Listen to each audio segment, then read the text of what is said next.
what was the greatest struggle of transition for you going from this well-known actress to essentially like becoming like a coach in life? I mean, I look at you like a author, coach, mentor.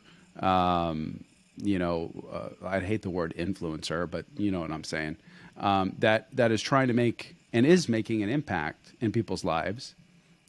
So like, what was that transition like for you? Or are you still acting? Is it something that you still love, or is that just something that it was a chapter in your life? I still do. I still act. I love it. I'm an artist, and it is the process of acting, the craft of acting is very close to the craft of designing my life that I started as a young kid. I Mm-hmm. imagined myself outside of the experiences I was in. And that allowed me to see myself in a way that wasn't familiar.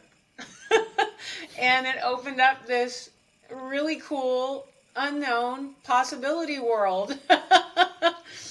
And so and that's what I love about acting is, you do get, the script and you get the intention, but you get to play a lot within that structure, and that's what I love. So, forgive me, I have my Invisaligns in. Hopefully, that's okay. You're good. Sometimes You're I good. feel like a kid that has a lisp, which is I adore kids with lisps. I'm just saying. It's all good. Fun fact, really random, but my uncle actually was on the board of development who created Invisalign. Oh, Fun fact. really? Yeah, Wow. Well, thank you to yeah, your uncle. yeah, These are yeah, amazing. yeah. Yeah, shout out Unc. He's in where is he at? I think he just moved from Vancouver, BC to the other nice portion of Canada. I can't remember the city, but yeah, so like everybody in our family had them. I wish I had them because at the time I had regular braces and like at night I had the full headgear and the whole bit and I'm just like, God, I look like a robot, Yes, I feel you very know. blessed, very, very blessed. So yeah, so to continue down that road, I do still. I'm particular. I mainly do commercials and advertising campaigns because Mm-hmm. they don't take me away for a long period of time. Um, and I came to a point, and I've always been an adventurer. Let's just make that clear from the beginning. I never thought I wanted to be an actor. I did not grow up thinking, oh, I'm going to be an actor. It was not even in my sphere. Mm-hmm. But it was something that it was an opportunity, and I said, "Oh, yeah, let's try that," and it just worked. I came to a point in my life where, and COVID happened. I knew wanted to write a book. I'd been writing poetry, and I'd been, um, just delving down the path of a writer for years. But it was personal. It was my own business. It was a lot to do with my healing and my own inner awareness and development. Mm-hmm. So I just reached a point where I was like, this is not fulfilling me. This is not fulfilling me the way that it used to. I need to expand my perspective. So when you said when you were talking about how this unknown new adventure for you, one of the things I always ask people, so what are you going to do when it becomes known and familiar to re-excite yourself? No idea. Something will happen, something will show up. It'll be maybe a reinvention of it. You'll change, a perspective. And once you open the door to that awareness, it becomes very clear quickly that your life needs to be filled with this exploration and adventure. The awareness quotient just expands. I need to know more, and I need to be more. And it's exciting. I think it's what life is about. So I reached a point where I wanted to tell my story, but I was afraid to. But my story was inside, just giving me so much grief about not telling it. Mm-hmm. The fear was like, wait a minute, you're not a coward. But you're being one right now in this area. You need to step up and balance this out in your life. And once I sort of made that commitment, people started showing up everywhere in my life. Yeah. They're really great at it, and they inspired me. and I wrote my book, and then I met people. I started coaching and teaching, and it just became, and it was one of those things where it's like, I had no idea I would be good at this. It's funny, you don't until you actually do the thing, Yeah. you know, and then it's like you surprise yourself. And I think that's part of life, right? Like, you never know what you like, what you don't like Yeah. until you experiment. It's much like dating. Like, you don't know. I mean, I don't believe there are specific types for people. That's my own personal opinion, but like, you don't know who you connect with, who you vibe with, who you feel like could be. I still think, and this is so random, but I feel like you're the perfect person to talk to about this. I think it's the strangest thing. Like, I still think it's so bizarre. Like, thinking this out loud and having this conversation with people, they look at me like I'm crazy. But I think it's so bizarre that at some point you fall in love with a stranger, and then that stranger becomes your entire world. Like, someone you've never known in your entire life. And then boom. It's like, isn't that surreal? That is gnarly. Like, that is absolutely bonkers to me. Blows my mind. I love my wife. We've been married 12 years. But to this day, I'm like, you're a stranger. Who are you? You know what I mean? Like, I totally hear you. wow. And the Like, you're laying next to me right now. Like, you, what? You know? So I think it's fascinating. So anyways, going to my point, which was like, you don't know until you know, and you won't know until you actually do the thing or try things or experience things. And so I love that. I don't know if you want to talk too much about this. I'm really curious. But you were able to heal yourself or heal trauma, and I don't know specifically what type of trauma, physical, mental, both, emotional, through nature. Like, what does that mean exactly? Because I was curious when I read that online. I'm like, interesting. Did she like walk on water? Did she immerse herself with the leaves? Did she find some weird ointment in like the jungle of India? Like, what happened here? all of the above as far as the abuse. And Yeah. yes, and all of the above. So the way that I healed myself in nature for a long period of my, well, pivotal years of my young youth, during some of the worst trauma I had been through, physical, emotional. I come from a family of extraordinarily violent alcoholics and Oh, wow. abusers. My grandfather killed my grandmother. Oh my God. Yes, terrible drunk, violent, and at a time when spousal abuse was accepted. It was commonplace. It was Yeah. commonplace, and my grandmother was a victim of spousal abuse, and after one of their altercations, she had an aneurysm and she died. And Oh my God. I was 3 years old, and she was in my world, my mother. I bonded Yeah. with her like my mother. My mother was very young. She had my older sister and myself, and just not capable of being a mother yet. Plus, she had grown up in that family, so this was her life. She had witnessed this with her mother throughout her childhood, and but I bonded with my grandmother. I'm sure I bonded with my mother to some degree as well, but I bonded with my grandmother in a way that was extraordinarily deep. The level of unconditional love that you feel from a mother came from my grandmother. So it's like I stuck to her. I loved her. And I want to interrupt you real quick because I found this really interesting with women mostly. Like, the fact that you were 3 and you remember the feeling. I don't remember anything when I was 3 years old. And I've spoken to a lot of men. They pretty much similar. But my wife and, like, you know, my oldest daughter and my sisters, they like remember stuff when they're like 2, 3. I'm like, how is that even possible? So it's remarkable that you're able to not only remember your grandmother, but you were able to remember the bond, because it was so surreal, it was so significant, it was so powerful that it left an incredible impression on you. I don't mean to interrupt your story. I just thought I wanted to point that out because that was fascinating. No, I have very clear memories when I was 2, 3, 4, 5. I mean, it's like it freaks people out too. I just have always been that way, and I'm one of those people with an uncanny memory, which has served me as an actor. I was But going to say, it definitely has served me. perfect career path. Yeah, exactly. How did I that can't happen? remember what I had for breakfast. Yeah, I know, and it is kind of different with women. And I don't know, Yeah. maybe it's because of what we do, how we carry life, and life expands within us and grows, and Yeah. maybe it's something to do with that and the way we were made. But it is an interesting thing. So yes, I have this very intense bond with her, and when she was gone, it was devastating. I spent years, literally years, crying about my grandmother, in such grief. And so during that time, my mother had no compassion for me through that.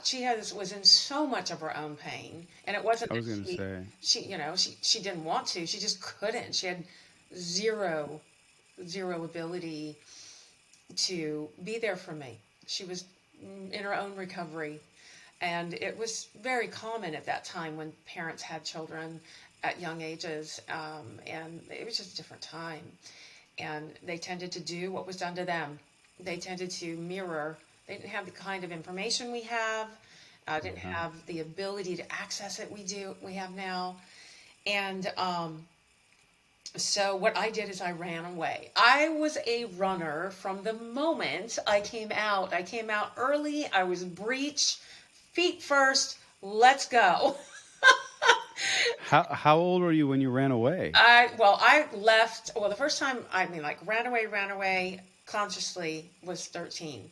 But Wow. when I was a little girl, I used to leave all the time. 5 years old, I would leave all day long.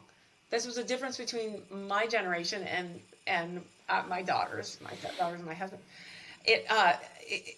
My husband's generation the same way. Go out and play. Be back before dark.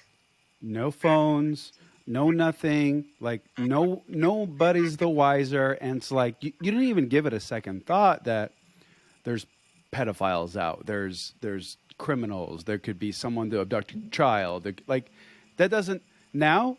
I live right next to my kids' school, and I walk them to school. They're 7. They're in second grade, mind you, so they're not like babies. But like I make sure I see them go through the doors. Like I'm overprotective with these kids, and I have all girls, so like there's that dynamic. But so like I can only imagine what they have to go through. Like man, I remember just see you later, bye. Don't know how you're gonna reach me. All day, all Yeah, day, and it's so funny because the same thing with our daughter. She's 28 now, but I call her my daughter, she's my stepdaughter, but she's like my daughter. I've had her she's got me. I'm her bonus mom, yeah, and yeah. and she's got a lovely mom as well, and but You're just mom number 2 or mom B. I'm bonus. Yes, I'm There you go. the bonus, and but she's definitely like my kid, and we just laugh about. She's like, "You're so lucky," and then at the same time, she loves that her whole life was very sheltered in that way. She has Yeah. different experience. I mean, she's had so much protection. But yes, so I was gone, and what I was doing during those years, being by myself and in nature, like real wild nature, out in the mountains of Santa Barbara, running around, rattlesnakes, big cats, little cats, all manner, streams, rivers, salamanders are one of my most favorites. Predators all over the place, ways to die off cliffs, falling, just ways to die. And tarantulas, and how I just had no fear there. So what I Yeah. did and how I healed was nature embraced me. I saw in the gentleness I needed in the salamander, the slowness, the way I would focus watching the water spiders playing across the top of the water, walking on water, dancing across the water, playfully, zigzagging across from each other. And it made me giggle. The birds, the trees I would lean into, that strength and solidness, that protection and that wisdom. I always felt supported. So there was, and the smell of the grass. I would go and I'd find sour grass and I would eat it. I knew I could eat sour grass and the flowers and the petals from it. Nature showed me what my parents couldn't, what they didn't have the ability to at the time. Their trauma just didn't allow them to. My biological father was adopted out of an orphanage. He was desperately wounded. He disappeared the same week as my grandmother died. My mom left. And so they both were gone in the same week. And then shortly after that, about 6 months later, my stepdad came into the picture, and he was a Vietnam vet. Serious PTSD. Whole other world, and there was just violence and trauma everywhere. Nature, as violent as it can be, is not a violent, traumatic place. It is a place that we're connected to, that serves us, that gives us endlessly. If we just step outside and look, there's something that's going to make us feel awe. There's something there's a gnat. This tiny little gnat's flying around. That little thing can fly. The whole thing's flying. And it's like, I can't fly. This tiny little creature that I can't even see, just a little tiny, is flying. It just makes me giggle and things like that as a kid. And what it did is it released me from the trauma. It remapped it through my emotional response. Instead of being, I just resisted being trapped. And I just was very confrontational. I said no, and I ran. And so I started running as a very young child. They were little runaways constantly. Like, how long would they last? Well, it was all day. And then one Okay. time I did it at school. And boy, thought I was going to die this day. Did I get in trouble for this one? I think I was in first grade. So 5, 6 years old. It was probably the first time I actually ran away. I had a friend, and it just popped into my mind. It's so funny. I forgot about this. I had a friend that asked me if I would go home with her, and I was like, go home with somebody else? Yes. I want to go to your house, because going home to my house, I never knew what was going to happen. I didn't know if it was going to be a good day or a bad day, if it was going to be it. I just never knew, and it was never safe. It felt so scary. If you don't mind my asking, and you don't have to answer this, were you abused, or was it just your mom and you were witnessing it? No, my mother wasn't abused. She wasn't abused by my stepdad. No, she was abused by her father. Oh, okay. I was abused by my mother and my stepfather. Oh. Yes, my mother was violent like her father, and she drank, and she had, she was doing what a lot of people did, is they just did what was done to them. Without the tool of self-awareness, without the understanding that your job is to do something different. Your job is to see it, acknowledge it, make a different choice. It takes work. It's hard. It does. It is difficult, and I can only imagine as a child, like, how that shapes you. I mean, because you seem lovely, and just like pure joy, and I can't picture the trauma. I can only see like happiness and fulfillment and love, and which obviously you did your part, like you were able to essentially, like you said, remap, rewire.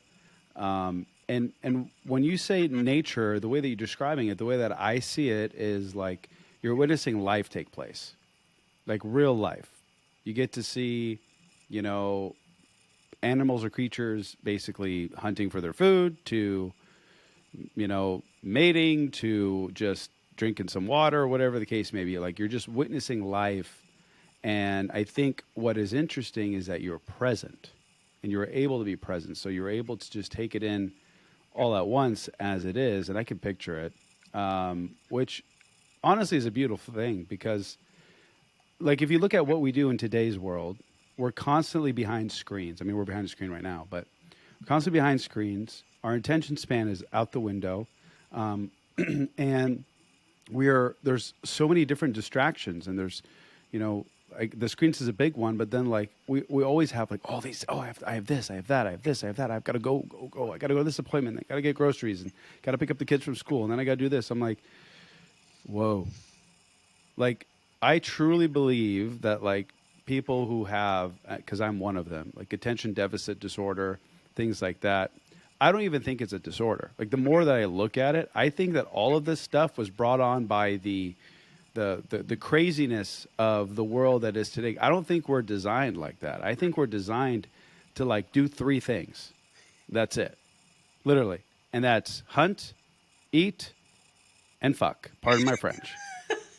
Like that. That's it. I really believe that. And then obviously, like, survive and whatnot. And then here we are, like, been thrown into this modern civilization where, like, you're pretty soon going to have like a barcode in your palm that you're going to scan. You know, like, God forbid. And it's like, if I'm already having like this much anxiety, like, what is it going to be in the next 20 years, the next 30 years for children or children's children? Like, it's that, in my opinion, is the epidemic. So without getting too far, I just wanted to mention that because I just think it's beautiful that you were able to be present, that you had so much self-awareness at such a young age, that you were able to escape that and not get into anything damaging. Because, like, you hear stories, people who come from broken homes or homes where, you know, their parents were abusive or on any regard, they end up picking up a habit or you know, a drinking problem where they repeat the same mistakes, right? And you were able to break that cycle and look at the life you were able to amass. Like, that's a beautiful thing. I think you should be not only congratulated, but you should be awarded like the coolest medal in the world. I don't know. I'll make it. I'll send it to you. Please do. That's so funny. Okay, well, we didn't get to my teen years because Yes, let's go to teen years. there I did. We still got time. Okay. Yeah, so yes, that place when we're young, that is the light. That's the subtitle of my book, Discovering Yourself Through the Light of Your Innocence. That is the place of our innocence where we always have access to, we can always go there, we can always heal from there. It is such a pure, beautiful place. Life is so filled with adventure. Then the teen years come. And at that point, the overwhelm of my body changing, all this stuff I'm a total tomboy, by the way, too. And then all of a sudden it was like, what the heck is this? Literally, this is a pain in my, lifestyle here. I was not happy about this. And I was young when things started. I was, 11. And it Wow. was not okay. And then, people start looking at you incorrectly in Yeah. families where there's drinking and friends of families and things it's not correct. That is a time where I went through some really challenging experiences and I started using. I started the impression. There's a thing I say, all my kids know this: water on a rock. It leaves a groove. And so the environment we grow up in, it's like water on a rock. There's a groove. There's a groove from that environment. How we choose to either fall into it or re-groove it, see the groove, experience it, and put our own water, our own river on it, and start changing the way the trajectory of that groove. That's something that I decided to do when I ran away permanently. I ran away the first time at 13, like legit run away. You have to drag me back by the police, halfway house, that whole situation. Again, at 14, it just got really, really bad in my house. And I was not capable of not confronting. I was in so much pain, the overwhelm from what was going on in my head, becoming a teen, and the dysfunction in the family. It was just too much for my mind to handle. And the teen years are just, we all need so much comfort during that period. And often we don't get enough. And which is why suicide between the ages of 10 and 24 is a second leading cause of death. It's unacceptable. We need to learn to take care of our teens better. And at that time, there was really nothing. Especially girls. And so I started using cocaine, I started using pot, I started drinking a lot to the point of, and what I was doing is I was trying to kill myself. I was just seeing how much I could take, and I was very self-destructive, and I was hurting myself intentionally. And a couple times I tried to legitimately take myself out.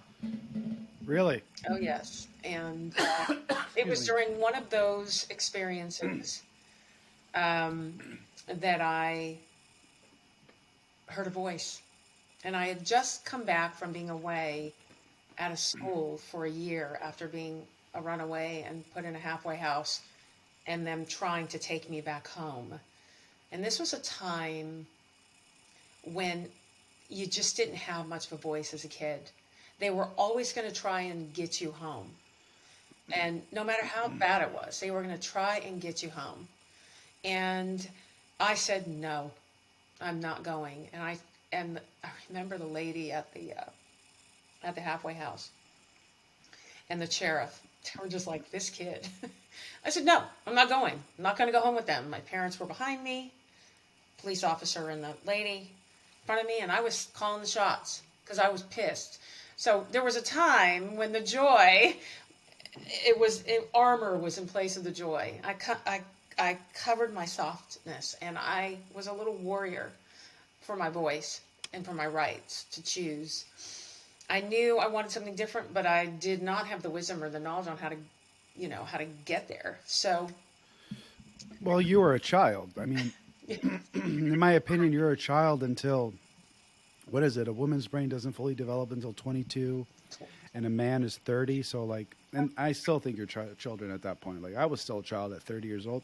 Hell, I'm still a kid at heart. But, like, as far as, like, being able to understand and have some sort of aptitude for what's going on in your life on a, like, cellular level, and then being able to go through and decipher all that emotional, like, battery, like, that's, like, no one can blame you for not figuring that out. Like, you know what I mean? Like, yeah. it's a lot. It's a lot to handle. But continue. Yeah, it's a huge amount to handle, and you're reacting to life as a teen. You're reacting to life. You just have no choice. Response? What the Yeah. hell is that? I'm reacting, and that's just what you do. You just react, and bless you if your parents have some ability to handle it, your reactions, because that's your job as a parent to understand your kids in reaction. Their job is to push your envelope, to hit your triggers, and to call you out. It's what they do. They're going to Yep. do it, and your job is to figure out how to respond the best way to keep their dignity intact, to help them to evolve and to develop a strong sense of who they are so they can navigate the world. And that's not the environment I was in, but there was something in me from nature that said, I have a right to live, I have a right to my voice, I have a right to this experience, and I'm not cool with what you're doing. And I would always also run interference. I have 3 sisters. So I have an older sister and 2 little sisters. So I was the interference. I was just about to ask if you had siblings, and all girls. All girls. All girls. And I just was the outspoken, I ran interference. I was the one who would say, just got in the way of it. And so I was the one that was in this position more often. How was it for your sisters? Was it as dramatic for them as it was for you? In the how I, not physically, but how I look at that dynamic is that it really is a dependent on the person's makeup, who they are, what they've asked for, how they engage the world. My sisters have all had drug and alcohol, and they either, if they aren't still, they've been seriously wounded by their addictions. They've been seriously wounded by the experience of our family. They're much more suppressive and much more, they're just much more suppressive and numbing it than I was. I had a voice of confrontation and a voice of choice from a young age, and I just chose myself rather than the safe route, which is shut up and do what I say or else. And that's I didn't have the disposition for that. And my sisters numbed themselves, and they have suffered terribly and still do. So it really is how we're made up and what we choose. And my heart breaks for my sisters all the time. So it's All of them are struggling all of them to this day. Yes, they've all been through the same issues. Not as much physical abuse, but the same the same emotional abuse, which sometimes is so much worse than physical. You can watch a bruise heal, but if you don't have the tools or the willingness, the want to go in there and find the bruise inside yourself, inside your body, inside your spirit, and heal it as your loving parent, as your loving, advisor to yourself, then it's a bruise that never heals, and it creates terrible magnets for things in your life, a constant cycle. And I've just seen them in the same cycle of the family legacy, nonstop. And so that's been the hardest to see my family, and also at the same time to say, I can't do anything about that. I made my choice. I can only be an example. I can only be here, and I will, and I am. But you gotta want to ask, and that's the thing I did. Is I asked nonstop. I had people like me in my life from a young age. I was determined, and I just had that self-determination of I'm gonna get my answers, damn it. And I'm not gonna take these drugs. I don't see anyone in my family that's on alcohol and drugs that is happy. They're all so tragically sad and pained and violent, and or killing themselves or have killed themselves. And I just didn't want that. I saw the opposite in nature, which was just all this life, like you said. It's just life happening, and I knew it was a part of that, so I went there. And so I left when I was 13, and then went to a private school for a year in therapy with a bunch of misfits, as the misfit toys is what my friend calls it. We were all wounded, struggling children that had been through violence and difficult families and or social society experiences, and we all found ourselves there together. And then I went home after that. Things were supposed to change, but I was just too big of a mirror. My no was too much from my parents, and so I left permanently at just a little older than 15 and moved to Los Angeles and got emancipated at 16 and had the blessing of a family that took me in and let me live with them and helped me get emancipated. And I started therapy when I was 14 at that school, and I never stopped. It just So what happened after you got emancipated at 16? Just real quick. Well, I worked. I went to college, junior college, studied child psychology and psychology. I wanted to know about myself. And then I was, as they say, discovered by a photographer at 17. And thought he was a pedophile, told him to bleep off and get away from me, because guys who looked at girls and said they were pretty were not guys to be safe around. When I was, it was my history. It was like, no. And so I told him to go away, and eventually the lady that I was living with and the neighbor said, no, he's a neighbor. He's really nice. He's a legit photographer, and maybe you should try. Maybe you should try, let him take a picture. And I said, okay, as long as a friend of mine comes with me, and I did, and it just kind of rolled out from there. It just became like an experience. The one thing I always did is I embraced adventure and opportunity. That never stopped from being in nature. How old were you when you got approached for the photography? 17. Yeah, if I was your dad and that was my daughter, I'd be like, get the out Exactly. of here. My 22-year-old, now she's technically my stepdaughter, but I don't believe in step in this family. Exactly. It's probably part of my heritage. I'm Lebanese. But I remember, this isn't to make you sad or anything, but one of my grandfather's last moments on earth, my twins had just been born. I think they were maybe 6-7 months old at the time, just fat, round babies. And he said to me, one of the last things he said to me was, he said, never treat her like she's any different than those two. And I already have that, that's instilled in me. But for him to say it, I don't know, in his final moments, because I think he passed a month or two after that, was really, it really resonated with me. And I try, and I instinctively never treated her differently. I'm actually probably harder on her than on the twins, and that's only because she's older, and I have high expectations for her because she is a lazy 22-year-old. But when she puts her head down and actually does what she's supposed to do, she like exceeds her own expectations. I'm like, this is the time to like you have all the energy. Like, how are you tired? Like, I work 16 hours a day. How are you tired? You know what I mean? Like, come on, let's go. But I adore her, and so like even she, the whole point of that was, she was like, well, you know, I wanted to do modeling. I'm like, abso-fucking-lutely not. That's not happening, especially in today's world. I'm like, why? So some freaking psycho can ask for like a foot picture and let him pay you $100 for? We're not doing that. Sorry, no. So like when people always ask me, it's like, how is it like you just have a house full of girls? I'm like, well, I work out and I'm going to get on steroids when I'm 50 years old so I can look like this. And I just need to bulk up. I need to bulk up and have a bunch of guns in my house, and I think we're set. Exactly. That's pretty much it. So, so I can only imagine. Maybe back then it wasn't as like crazy, Oh, it was crazy. you know, like especially like now with like social media. Like you get a picture and it's like, Oh, God forbid, where is it now?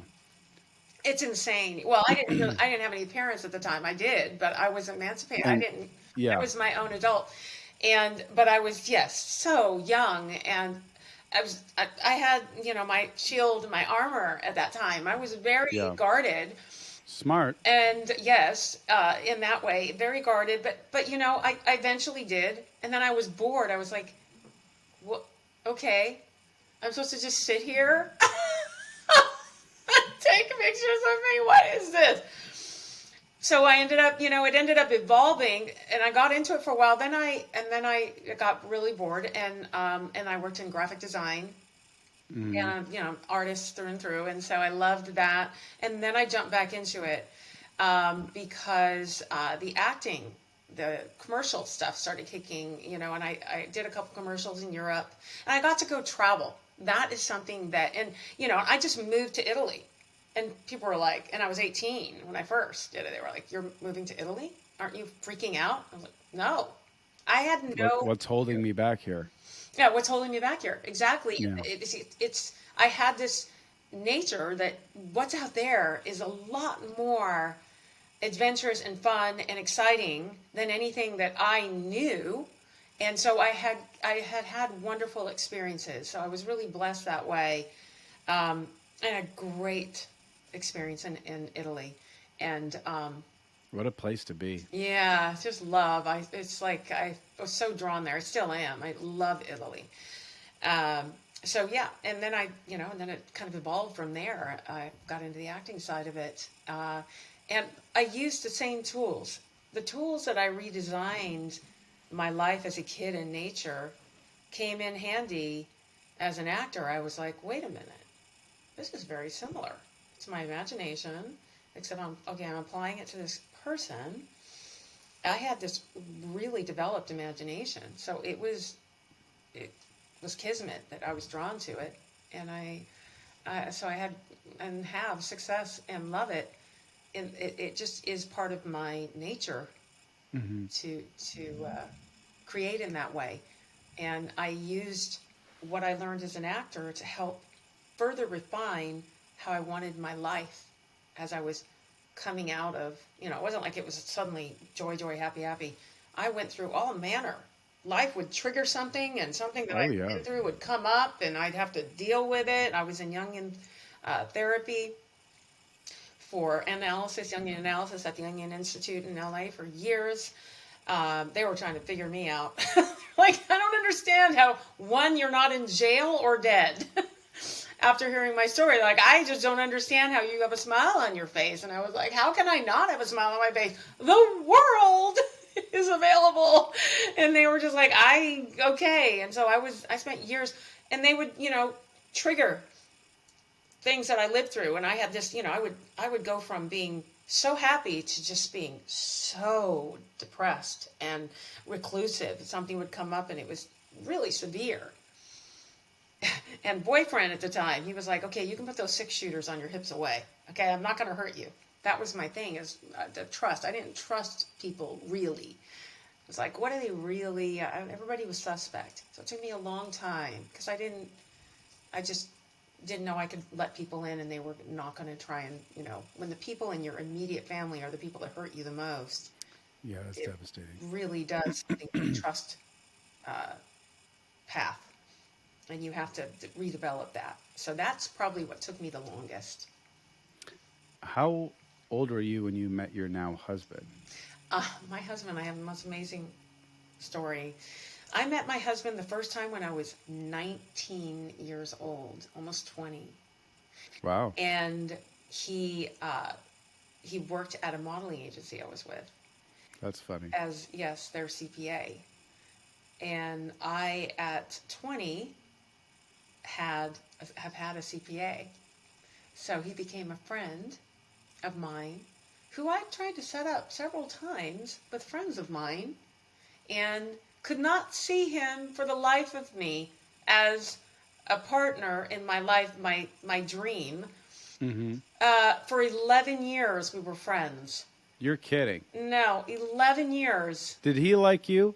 Like more than a friend? He did. He told me, I had and always knew. And I was like, I always had such great, he was the one person, this is really interesting though, is he was the one person I did trust. The one person naturally trusted. We'd have these long conversations.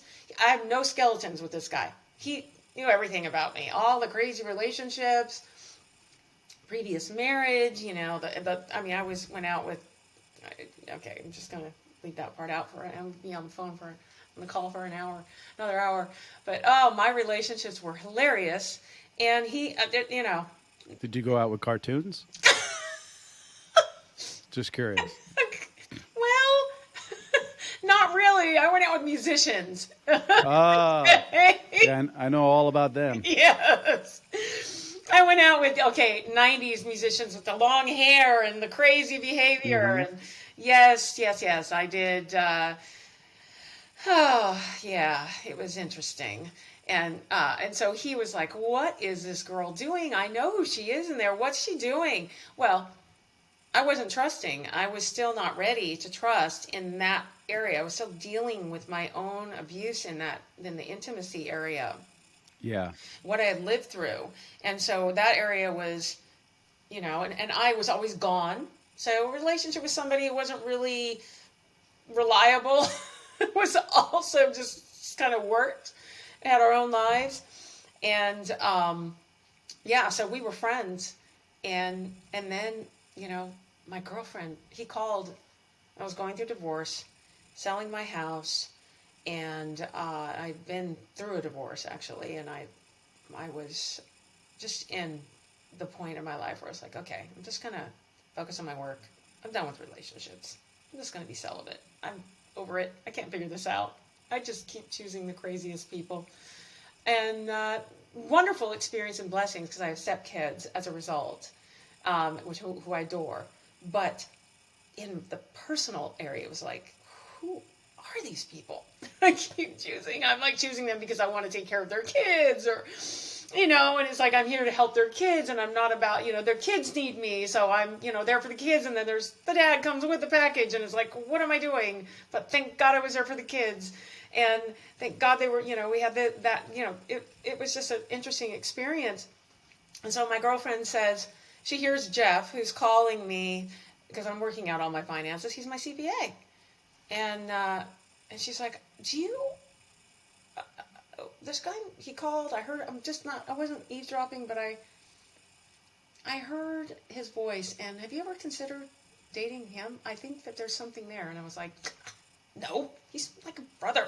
I mean, I've tried to set him up. In fact, I'm trying to set him up with a friend at the ranch right now who has a horse with her boards with my horse. And she's like, well, I don't know, you might want to consider, I think that there's something there that's really good for you. I'm just saying. And randomly I invited him out on a paddling adventure that this friend of mine who had, oh my gosh, why can't I think of the name of the horses right now? But they're crazy horses. They're lovely, but they're really, I can't think of them, but they're the most hyper horses ever. And they're really, really big racers. not thoroughbreds, but they're just, they can run long distance. And they're super, super, super hyper. And she was too. And she wanted to go paddling. And I thought, I'm going to be Jonah. This girl's nuts. I'm going to either be in the middle of the channel and we're going to be floating and it's going to be a rescue. And I just happened to be talking to him that day. And I said, I'm going paddling. And he goes, oh, out, like, what kind? And I said, in the ocean, in Malibu. I'm terrified. The girl I'm going with doesn't know what the heck she's doing, but I said yes. And he goes, you never paddled? And I said, no. And he said, well, I said, have you? And he goes, yeah, some. And I said, okay, well, please come because I would like to make it out of this alive. And so he came. And he's actually did more than some. He was an outrigger paddler, a competitive world-class paddler who paddled. Wow. Yeah, the Molokai opening and Humble. yeah, he's very quiet about all that stuff. But he did the Molokai Open for 20 years, which is Hawaii. It's one of the biggest outrigger paddling races in the world. And we're talking, huge, massive waves. And so he was there and he came. And I saw a side of him that I'd never seen before. And I was like, oh my goodness, I wonder, my girlfriend, wow, he is such a cool guy. And it just kind of evolved from there. And he is the love of my life. He is just like, we are the best of friends. And he's the goofiest, funniest, silliest guy. Gets me 100%. I can spin all I want. He gets me. And he knows everything about me. There's nothing, and he just, and it's one of those relationships. And we do the same thing that you just, at the top of this interview, we do the same thing. Sometimes I'll look at him and I'll go, who the heck are you living in the house I inhabit? Yep. It's like, and he looks at Absolutely. me, same thing. He's like, wow, this is so weird. It's really weird, and not to like sound super corny, but like when my wife and I were dating, I was miserable. I was running my family's business, which was the car business, and it was long days, and you never had a break, you never had a day off for years. And I don't know how the hell she stuck with me during that time because I hardly saw her. So the moments that I did see her were like I treasured them, and like I would literally tell her, I'm like, I cannot wait for the day that you and I get to wake up next to each other every day for the rest of our lives. And I knew it within like, I don't know, maybe like a couple months of dating her that was going to be it. And like the first 2 months, we didn't even see each other. Like it was we met on Facebook, just so you know. And we just built a friendship. Literally, we just talked every day on the phone or via like chat. G-Chat, it's like the old school way of doing Messenger. Yeah. And we built our relationship strictly on friendship. We got to know one another. It was like 2-3 months, actually, now that I think about it. And so, like, the moment that happened, I was like, wow, this is amazing. So, like, I really believe that any long-term successful relationship has to have some form of friendship baseline. Like, you don't want to just be friends because then you don't get the good stuff, and you don't want to just be in a relationship because then you don't get any of that good stuff. And so it's like, you how do you have a relationship with someone where you can't be authentically you, and like to not feel judged or to not be ridiculed, and to just be. And I think that's a beautiful story. The fact that it was an 11-year gap, and then all of a sudden he turns out to be the love of your life. Like, you can't make that shit up. That's pretty cool. So I applaud you both. I think that's wonderful that you were able to both realize that and build a loving and lasting relationship. I think that's awesome. It's inspiring. It was a trip, and you're right. I tell everyone now, they're like, because when people meet us, they'll say, "How long have you guys been together?" And we'll be like 21 years, and we've known each other for 34, and they're like, what? I thought you guys just got married. Like, you're so goofy together. And it's like, well, and I was like, what is that? And I said, we were friends and for a really long time. And I just have to say, don't hop in the sack with the person you meet right away, because that just, can I say the word? You can do whatever you want and say whatever you want on my podcast. Okay, that just fucks everything up. No pun intended. There you go. It just, you heard me curse like 6 times. Okay, well, I don't know. I just, Fuck, shit, crap. Who cares? Okay. I'm not going to say Ricky Gervais's favorite word because he's one of my favorites ever. And oh my God, I love him. That guy's a cartoon. Oh, he is a cartoon for sure. Yeah. He's genius, though. I don't know if you've seen Yeah. Afterlife or Derek. I have. It's just genius. He's a brilliant man. He's so I brilliant. agree with you. Just absolutely love him. But yes, that's everything. That's everything to be friends first and to get past the point where you're just itching to be together that way. Let that go and get past it. Yeah. And then let it build from the friendship. I mean, there was a point where I was like, this is this, what is this? It was so unfamiliar because of that part of my life having been taken from me at such a young age, not ever knowing what it felt like to give myself to somebody. Yeah. I never had that experience that I was giving myself to someone. And that is so important. And even when you're in that space of all that physical, all the endorphins, all the, the rush of that sexual attraction,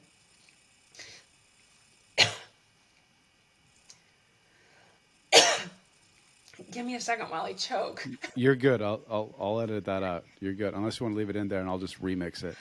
I just swallowed. The thing about Invisaligns is sometimes they cause this.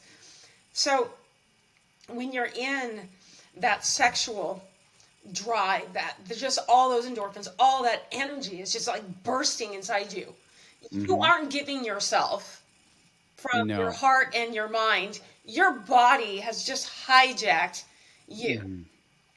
And you aren't in charge of that. And as a woman, when you allow yourself to not step in the responsibility, it's our responsibility to say, damn, this feels really good and I really want to give into my body right now. And it's a man's too. But the woman tends to be more damaged by the relinquishing this responsibility than men do often. Yeah. Is when you don't step in there and say, hey, hang on, I got you. We're not going to do this right now. And you let your body hijack you into that kind of intimacy, which is what I did for a long time because it was taken from me. That there's such a quantum leap of growth and a gift of self-awareness that comes with that responsible one simple move of, I really want to do this right now, but I'm just not going to do it. I'm going to go sit with this, get my body a little bit more, understand my body a little bit more, and let's have a conversation in a couple days. Because there's a lot for me to absorb right now because this is I really want to do this. When you can do that, it changes your life. It does. And I think a lot of what you're saying is the lust part. It's like you're completely like that first section, that is lust. And if there's one thing that I could have done differently is like the first, not the conversation piece, but the part where we met, I was instantly, because I was super attracted to her like already from a like personal side because we got to know each other and I loved her like that, and then when I met her in person, like she's hot, so I was physically attracted. And I was young, like I was 24 years old when I met my wife. I had no real relationship prior to that. I had relationships, but they're looking back on it now, like those weren't relationships. Those were like childlike, I don't know what you want to call them. Just yeah. So like I learned a lot with her, but I fucked up a lot with her because of my insecurities, because of my lack of understanding and knowledge, because of my lack of self-awareness. And so, like, if I could have a do-over, I would probably even postpone, like, the sexual part of the relationship even further, or at least not be so, like, because I was literally, like you just bred a horse and he's ready to rock and roll. Like, it was just, I couldn't I couldn't do anything. It was this beautiful woman, and she's right there, and like because like I was never one to, like I never really dated. I had girlfriends. I was never one of those guys that just like played the field. It wasn't my thing. I don't know. I'm just not wired that way. I don't give a fuck who believes me or not. I'm just not. And so like when I build a relationship or like I have some interest and there's some form of chemistry, that's when I like start to have those feelings. And it was like I was hypersensitive with her. It was the most I've ever experienced. And I don't think I've ever told her this. And it was so crazy. I didn't know how to respond to it. So it's like what I felt here and what I felt here and what came out was like this weird jumble of words that came out as this like little insecure boy who had no idea what he was talking about. I don't know how she stuck around. I have no idea. Maybe it was my goofiness. I really attribute it to that. Other than that, I don't know. I wasn't anything special. I was just, stupid, ignorant kid who had no business trying to be in a serious relationship. Not that this matters, but she's 6 years older than me.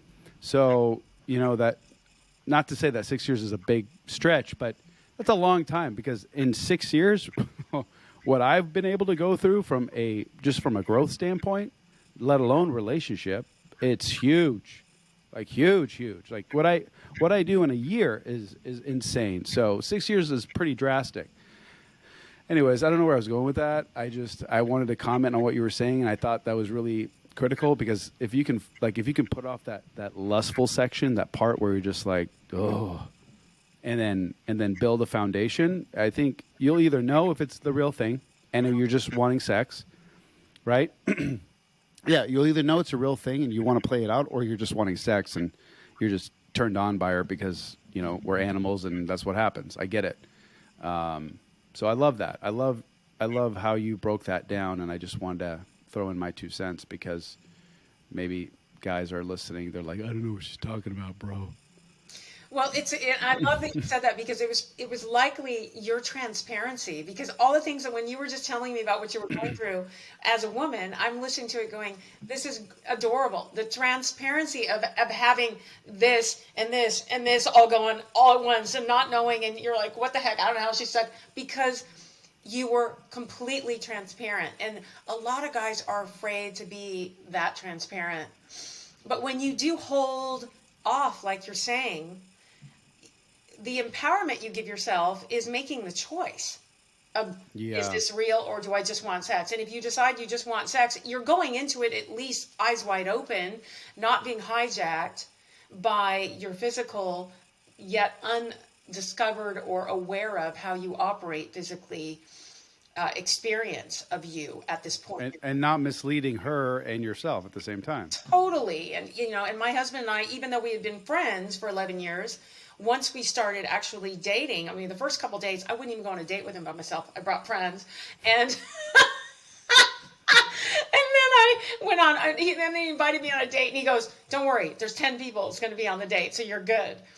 And that was like, it was so funny. So we didn't go on a date alone for a long time, but it was months. It was like 3 months. And then before we even like, and I was feeling all that. And I was like, am I ever going to feel this again? And I'm like, and then it was so weird because it was so different because I was owning my responsibility to myself and I was not allowing that. And I was watching it, observing it and going, okay, this is interesting. Part of me wants this right now, but the other part's saying, no, you're not doing that. But you were able to look at him from like a lustful perspective as well. Yeah, eventually. Okay. Eventually. I was so guarded because of what I had just been through. Yeah. I was like, I'm not going there. I'm just like, and then, then it got totally that way. And it was like, wow. And then I resisted the lust. And we would just, be 100% transparent. We would just literally lay within it and not do anything. And just let the experience of being on the edge and not doing it be our reality for a while, because it just was the right thing to do for us. And then as it evolved and as our experiences evolved, it's just become like this crazy. I'm crazy about this person. I get butterflies when he's coming home. It's been 21 years. Like, what is that? I'm still excited. My husband's coming home, and I'm just like, thank you, God. This is so good. It's the best. So I'm all about, letting people just don't let your body hijack you. There's a whole lot to be said about personal responsibility. There's a whole lot to be said for Yeah. longevity and joy. Yeah. Yeah, that part will come. And when it does, it'll be beautiful and it'll be reciprocal and it'll be real. It won't seem like it's, like I always found lust to be like fabricated, like an empty vessel. Like, okay, because that was the whole problem with porn.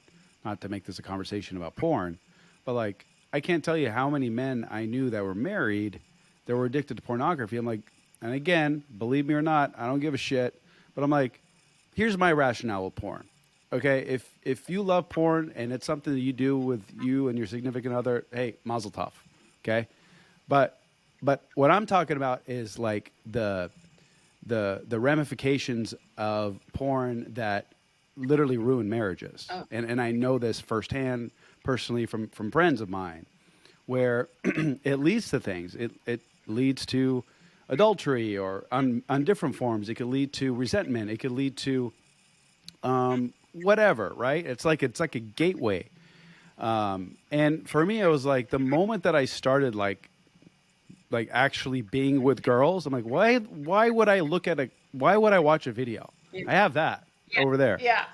Or I can go and, you know what I mean? So like, I logically never made any sense to me, nor was it ever like, whatever. But I know people that, that's part of their, their lovemaking. But I also know people where guys use it as a means to escape and they sedate.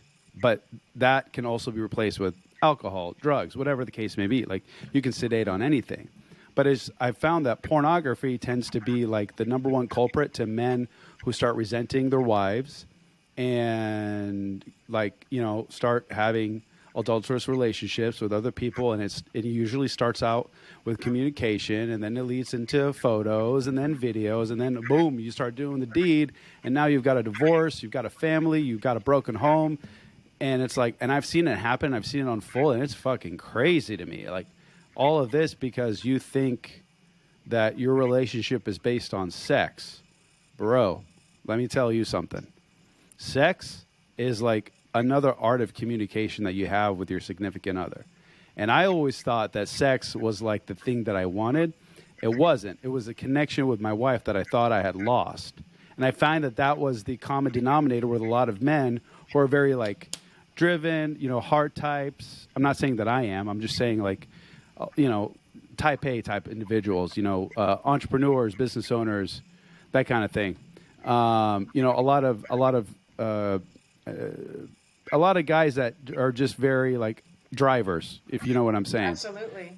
And because it's those types of people, and I did fit in this category for a while, but it's those individuals, those types of people that have this frustration where like they feel like they can't express themselves emotionally because the weight of the world is on their shoulders, and they were raised and brought up in a world where you literally, you don't cry, you hold everything in, you bottle it up inside, and you suck it up, and you be a fucking man. That's right. And I was raised that way, and that was the dynamic, and I really sympathize and empathize with a lot of men. And so it becomes difficult to like, how do you get into a relationship? Like I'm asking you, Walker, like how do you get into a relationship and then create a family with that kind of mindset?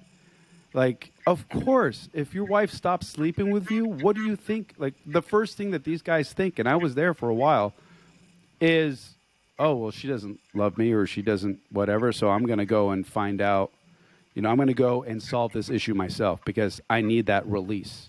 When in reality, it was never a physical thing. It was a psychological thing. Like you just didn't feel like you were connecting with your wife, which is crazy to me. I love the way the statement, the title you gave it. It's another form of connection and communication with my wife. It is so much a communication. it is so much a communication, and that's why, like when you said it's a gateway, I agree. It can be, I mean, disappointment. What are you disappointed in? What are you overwhelmed with that you're not communicating with, that you're denying this level of communication with the person that you love the most? Because that person gets you. You're not accepting you, possibly, and that's why it makes it so much easier to allow somebody you don't ever have to be responsible to communicate with you on a very superficial level and just give you a release that in your real world requires a vulnerable acceptance of where you are in this moment. So it's perspective, and it comes full circle right to what you just said. What kind of, I mean, it's indicative of where we are as a society. What kind of an experience are you giving people when you tell them that they have to live within this box? Women have to be this Yeah. way, men have to be this way. Like you said, you described it so beautifully. No wonder our younger generation is saying, excuse the fuck out of me, but I'm not a her, a him, none of Yep. your crazy shit. I'm going to be the non-binary, because what you guys have decided and what I don't want that label on me. I want to experience my life and figure out what feminine, masculine, or non-binary is, so that I can find my own identity.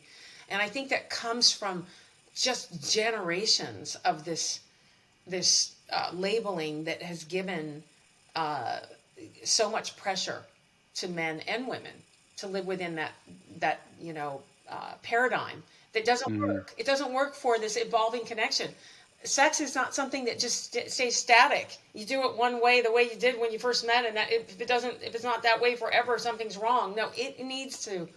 It's a communication that is ever evolving. That's why I love how you said that. I appreciate that. I wanted to ask you a clarifying question, and again, if this anything you want to take out, we'll take out. Not a big deal. But this was interesting that you mentioned this, and the reason why I'm bringing it up is because I fucking agree with you wholeheartedly, which is exactly what you said. Kids are so fucking confused right now. They have no idea what to do, and they're raised by men like that. They're raised in families, and they end up being so all over the place. And I don't know if it's boredom. I don't know if it's confusion. I don't know if it's a combination of the two. But now you're creating like sexist. Like what like listen, if I will respect your wishes to be called whatever it is you want to be called. Cool. You want me to you want to be labeled as, a lamp? Hey, I'll call you the coolest fucking lamp in the world. That's your business. What I have a problem with is societal law and societal standards for our children.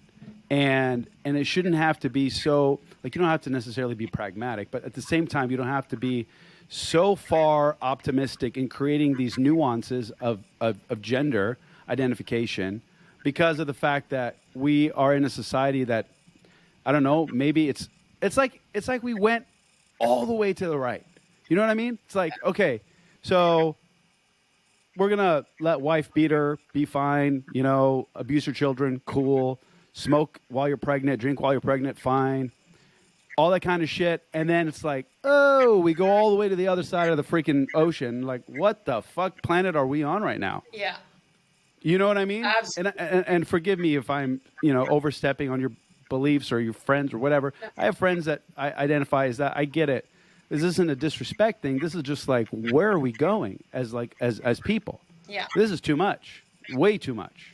You know what I mean? Yeah, there's a lot of suffering. I think that one of the things that I have the biggest problem with is teaching children at a young age what they should and shouldn't think of themselves as within their sexuality. We are in discovery as children. If we're born with a specific body part, ought we not be loving to the way we were born and what we were born with? Ought we not love and be grateful for the gift of our life and the body that we have? That's the area where, for me, I draw the line of, this is cruelty to children. They need to just be kids. Don't tell them that they now have to understand all these different pronouns and all this at such a young Yeah. grow up, and they want in their teens, and they decide, in their late teens, look, I have always been uncomfortable with this.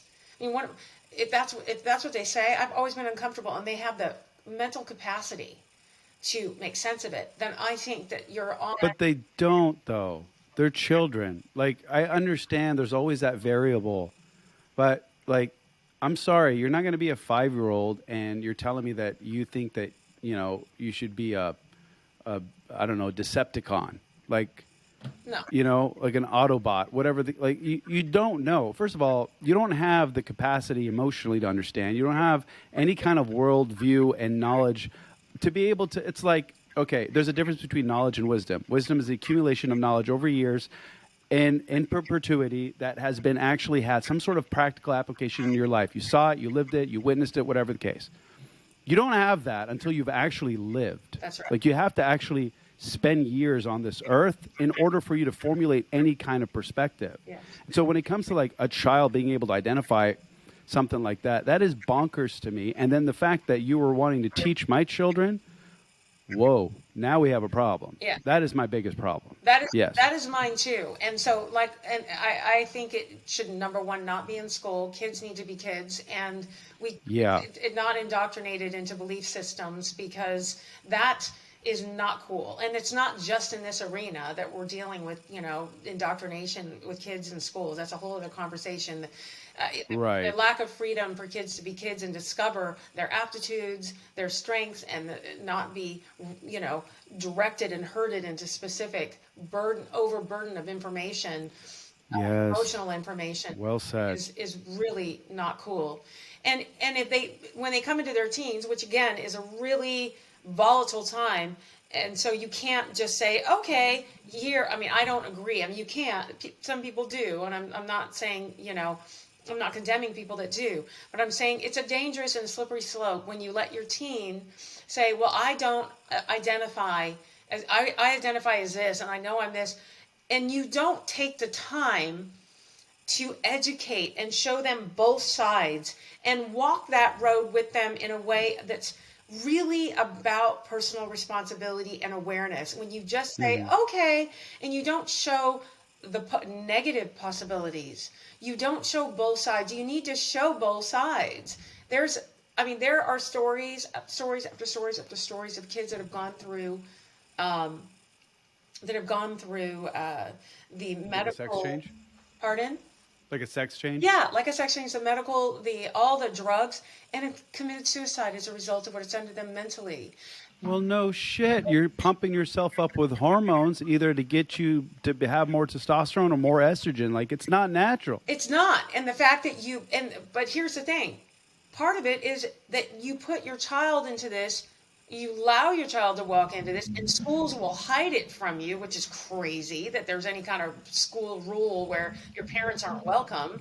Yeah, we're going to have like a series, like a 3-part series, you and I, and I'm not taking no for an answer. I'm just letting you know right now. Absolutely. You're going to have to make room in your calendar. I don't know what to tell you. I'm here with you, absolutely.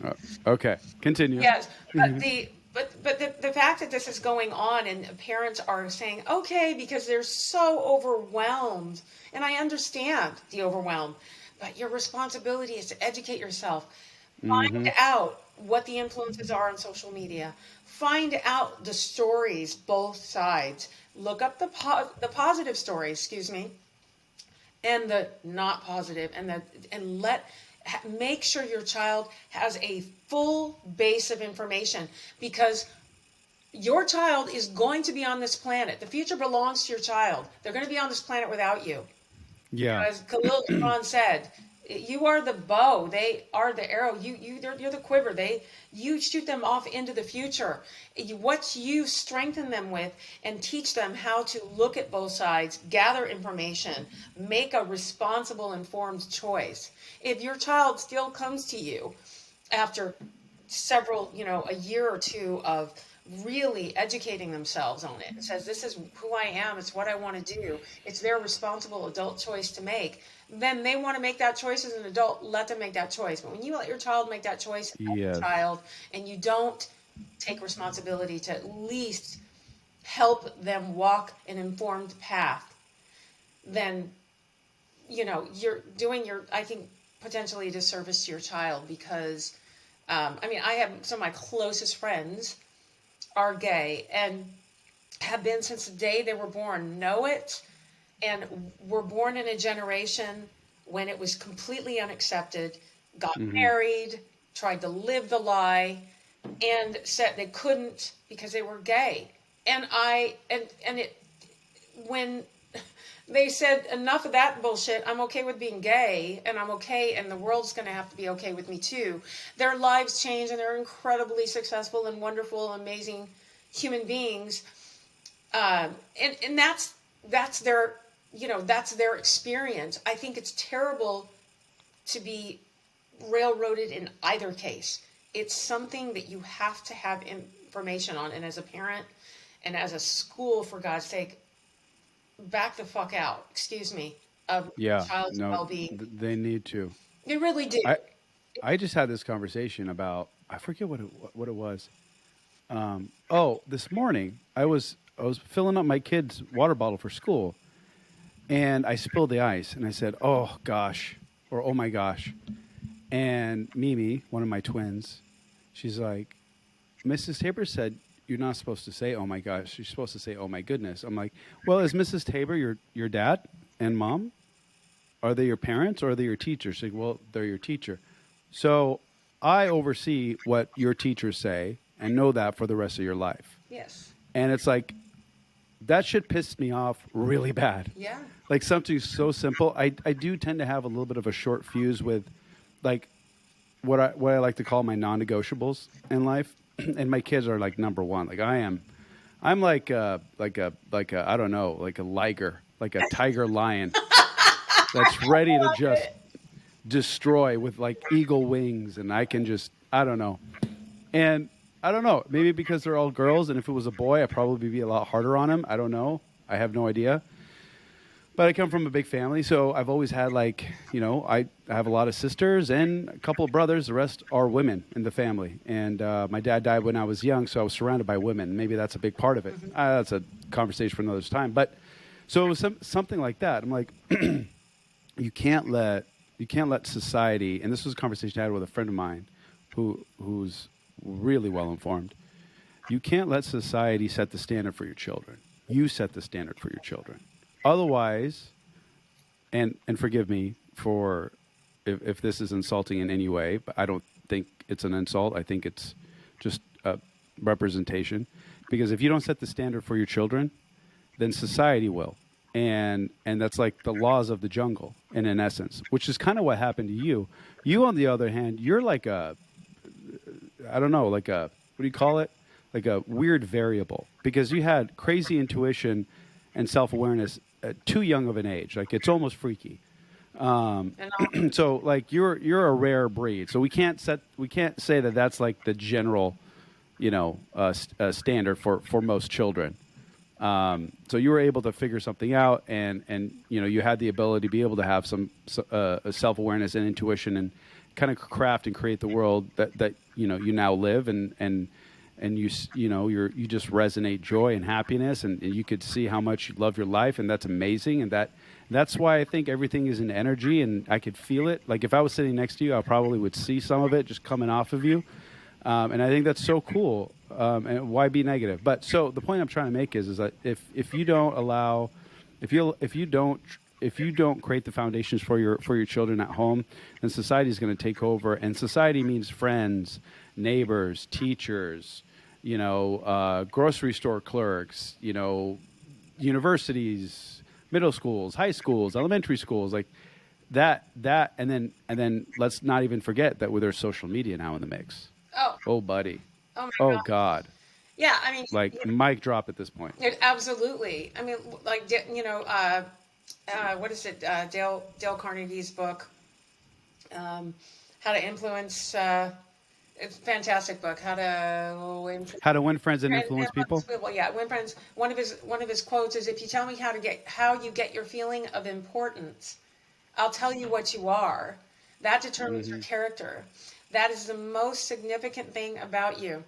we live in a society where people are gathering their importance from people they don't know, thinking that the like that you get from a stranger is relevant to the like, more relevant than the like you get from yourself or your family, your friends. Even if your family's, a wreck, there's nature will tell you more about who you are and give you a an acceptance that has more value than going on a platform with a bunch of strangers that you don't know that might be just putting a thumbs up in a fast moment, not giving really Yep. anything. Yep. That Yep. is not a good a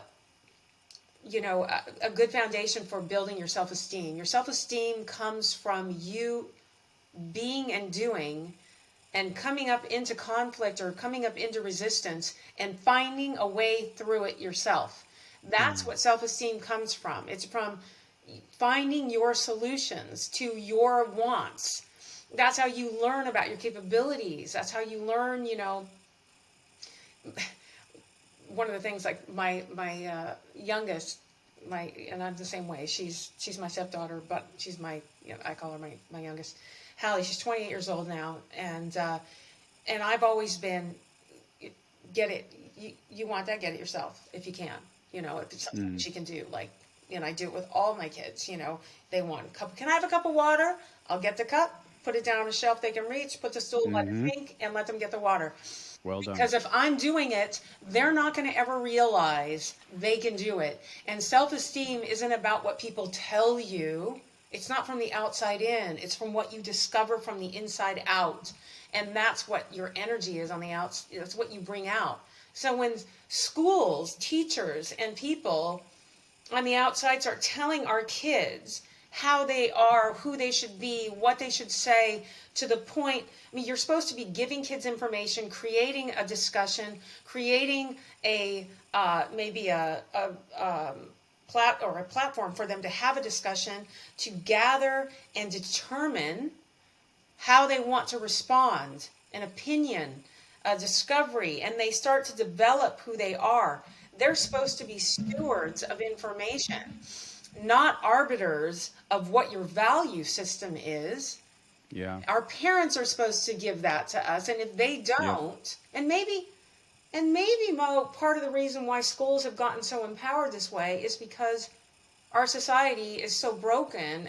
Families have been broken, divorce rate, maybe all these things, a lack of a spiritual core within families, whatever you want to call it, and people going to the outside going, please give me, and not everyone has seen it in nature and seen that it's right there for you, and they've gone to each other, and then people in their own need to feel good about themselves think that telling somebody how they should think makes them feel more important, whatever that is. If it's the number one need, as Dale Carnegie says, for people to feel, what is their feel important, what is making teachers feel good about themselves when they're burdening children and making children do this instead of this?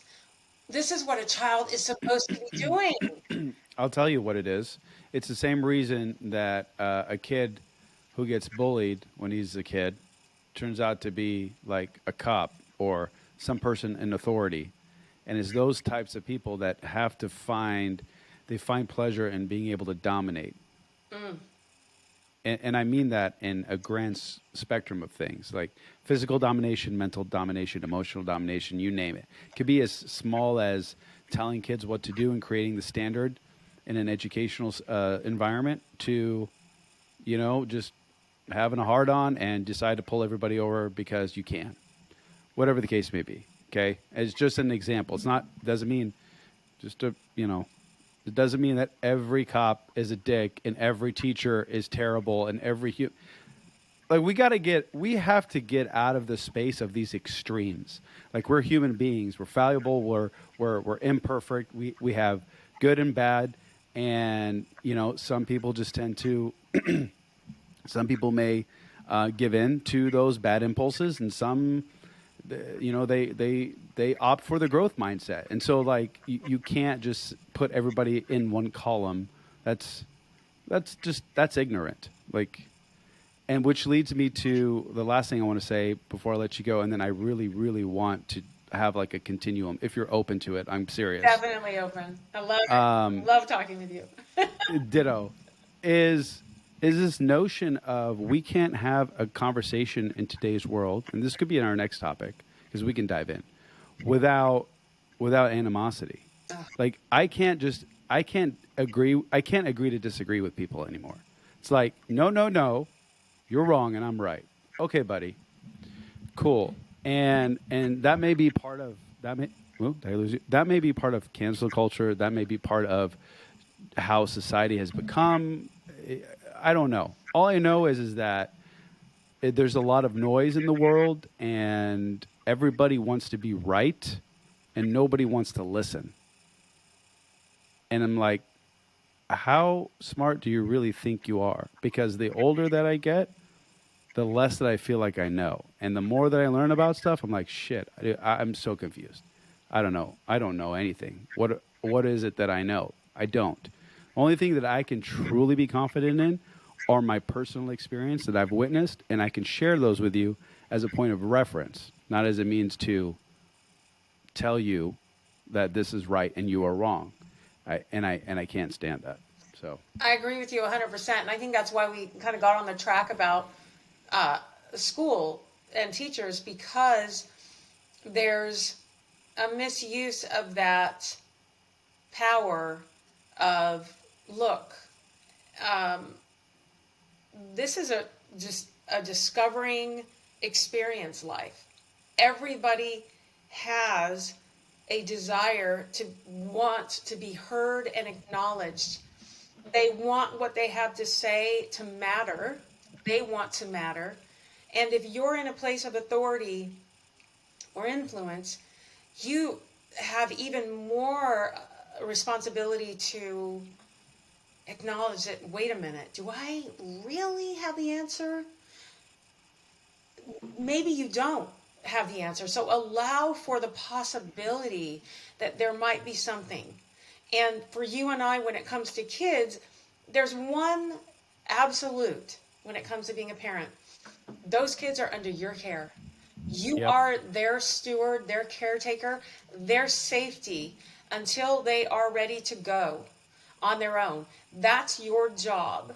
And in nature, everything in nature protects their young in this very fierce way that you describe yourself. It's natural. So it is normal for parents now to be going, hang on just a freaking minute. You're crossing into my territory.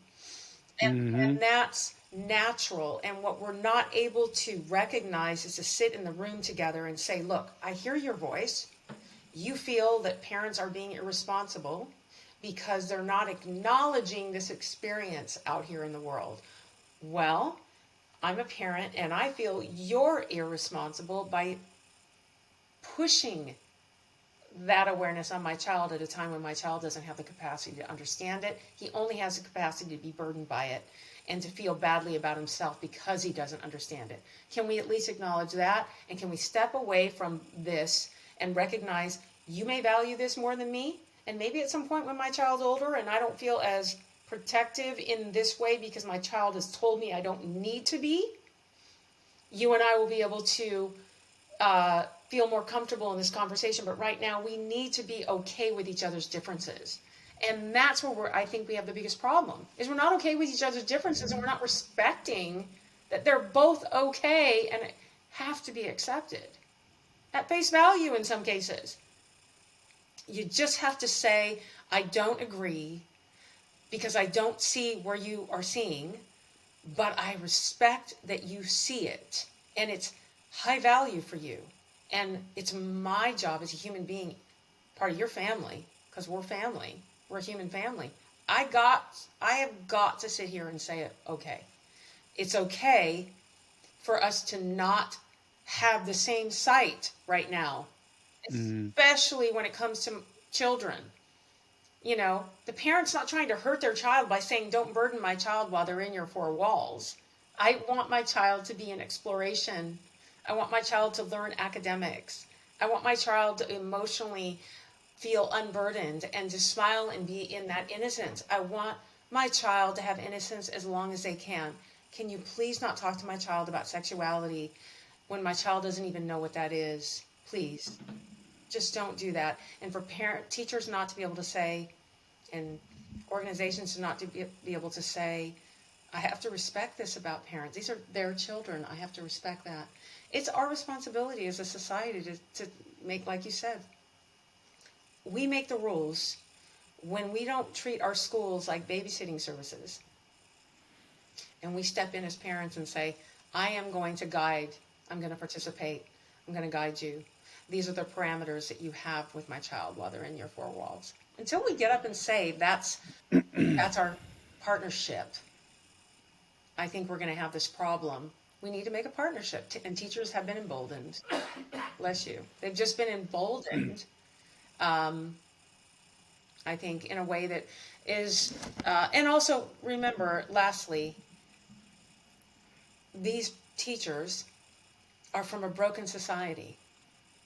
The teachers that are teaching now come from a warring society, World War II, the Vietnam War, divorce, well over 50%, drunk, alcoholism, spousal abuse, chauvinism, discrimination, all manner of society issues that they've dealt with. And they're now teaching with all their baggage, trying to find a way. I understand that, but I still think that's an excuse. Here's why. You're a kid. You're a perfect example for this. You're going to prove my case right now. You're a kid. You come from a broken home. You have the worst circumstances, worst environment, and you can't just you go through life this way, and you're constantly making excuses. Okay, now you're 35.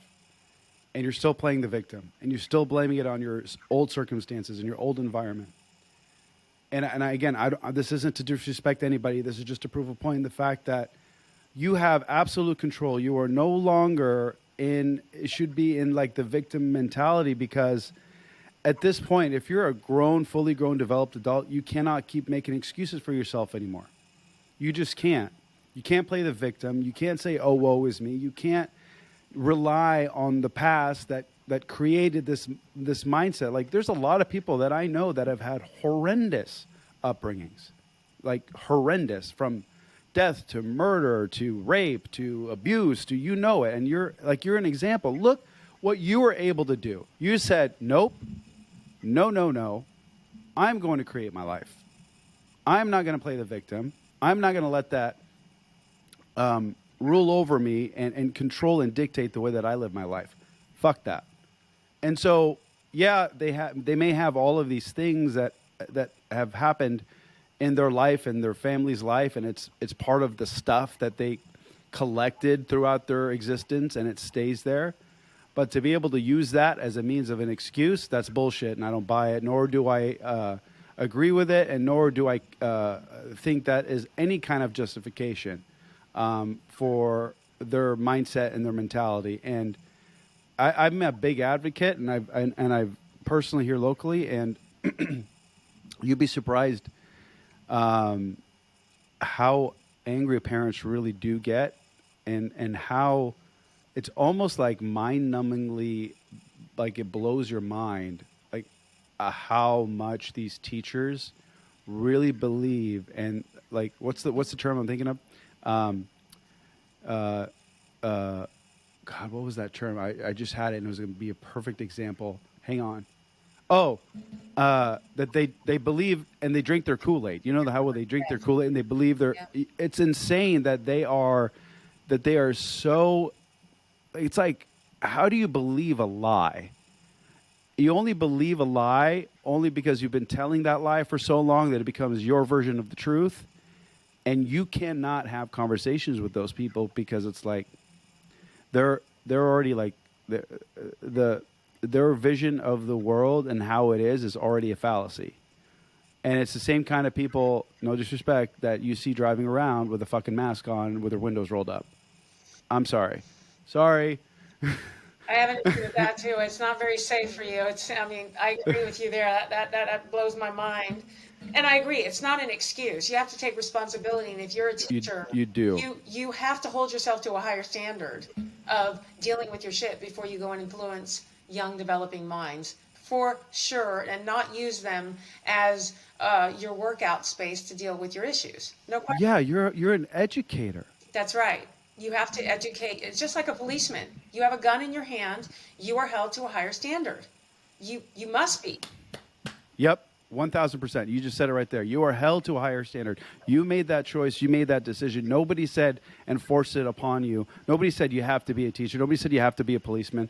But you're supposed to be there to uphold the law, and you're supposed to be there to educate our children, not throw your bullshit and your belief system and the lens that you see through every single day onto those kids and get them to believe the crap that you believe. That's not how this works. You're there to teach curriculum, math, science, social studies, whatever the case may be. That's what you're there for, period. So, like, I love that you said that. That really resonated with me. Yeah, I mean, I agree. You're held to a higher standard, and you need to not teach from your suffering and where you've come from, but teach from a place of awareness and willingness to be wrong and be responsible, and hold yourself to the place of, look, I am in charge of this child's vulnerable and impressionable mind. I need to make sure that what I am speaking from is not my own agenda or my own fear of not being accepted.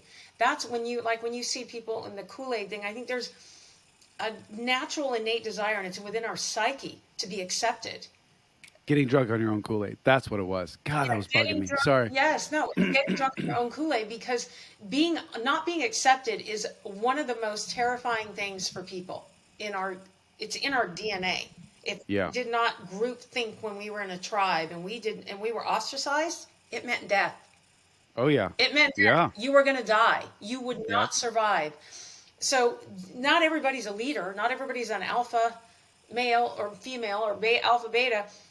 There are leaders and there are followers. And if you're going to be a teacher, you inherently must be a leader. If you are not a leader in your nature, then you got to be on constant self-awareness of, okay, am I teaching this from my desire to not be wrong, to not be accepted, to have somebody point me out, to not be agreed with, to not be a part of the team, to not be a part of the group? And I think that's what happens a lot is it's like a giant bullying sphere. As if you don't agree with this group of people, then you are going to lose your tenure. You're going to lose your benefits. You're going to lose your job. You're going to starve. You're going to die. It connects into that. I mean, you dissect and go all the way down. What is it that is actually in the whole Maslow's thing? It's going down to you dying, and that's what people deal with, and that's why they're just like, beer bonging the Kool-Aid, because they're like, it's a lot easier to do that than to just stand up and say, look, I'm not as intense as you guys. I don't necessarily agree. Yeah. It's hard for me to say I don't agree. I don't feel comfortable with this. I don't want to lose my job, and I don't want to. And there's not a lot of room for people to be that vulnerable and transparent and be cared for within that. It's, you think like us or you are out. And that's a tragedy. That is also a variable that I failed to mention. That is true. That is very true. Sometimes it's a circumstance that you're put in and the environment that you're put in where you may have to watch what you say, kind of thing. I mean, I can't tell you how many times I got in an argument with my kid's principal over dumb shit. A lot of times it's typically the mask. And then I learned, a friend of mine, he guided me with this because I'm a free thinker and I don't like to be told what to do. I'm right there. He said to me that, never talk about the science and never talk about anything other than the fact that you just need to approach it like you're two people. They're two humans existing, and come from that stance of humility and understanding. And no matter what, if all else fails, change the subject. And it works. And it works like a charm. But it's like, it's tough when you're it's tough when the organization that is teaching your kids has not only at the hierarchy the principal, maybe the vice principal, maybe the superintendent, maybe whatever, like the positions of leadership within that environment. Maybe they're setting the standard, and all the teachers have to abide by it. So, like, at what point do you cut off, you know, the head of whatever Hydra? But it just keeps growing. I guess I don't know. Isn't that the mythological being? Is that Hydra Medusa with all the snakes on her head. Hydra? Yeah, yeah. You cut off one head, And another one, two grows. grow Yes, in the same. yes. Yeah, yeah. Well, you know what, and science. I think we've forgotten what science is. Science is experimentation. It's Yes. theories. It's always evolving and always changing. There was a time when we used to bleed people, thinking that was going to heal them, and look where we are now, and look where we're going to be eventually. We're not going to cut people open. It's all going to be lasers. It's an evolution. Science is a constant exploration and understanding and discovery. And it's changing as the world around us, the environment changes, the environment influences the outcome. Science has become like some kind of weird absolute in this language right now. It's like, what happened to the reality of what science is? It's a discovery process. Okay, we've discovered that the masks don't kill the virus. Take the masks off. We've discovered that children are stronger and need to be the leaders in herd immunity. Let them. Let them. And we've discovered that viruses become more virulent when they aren't fought through the magic and amazingness of our immune system that isn't understood completely by science, because it's so intricate and it goes after the variant so quickly that we don't even see it happening. As a virus morphs and changes, our immune system goes, oh yeah, mother effer, oh yeah, oh yeah, oh yeah, and does that. And then that's how kids create this herd immunity, is they just, and it dilutes and dilutes and dilutes and dilutes, and then eventually it's so irrelevant, and then another one comes along. And that's how we're designed. We're designed to fight these viruses this way. We have this amazing ability. So why would we be masking ourselves up, with weakening our immune systems, and creating not only that, but creating this level of ostracizing our own being and this developing of children? We learn from our faces. Our children learn from us, huh? I know that this is a really long topic, and so we're going to leave it to part 2. But I'm very passionate about the subject. Me too. And it's I have a whole story around it. I do too, and it's one of those things. It's one of those things where it's almost like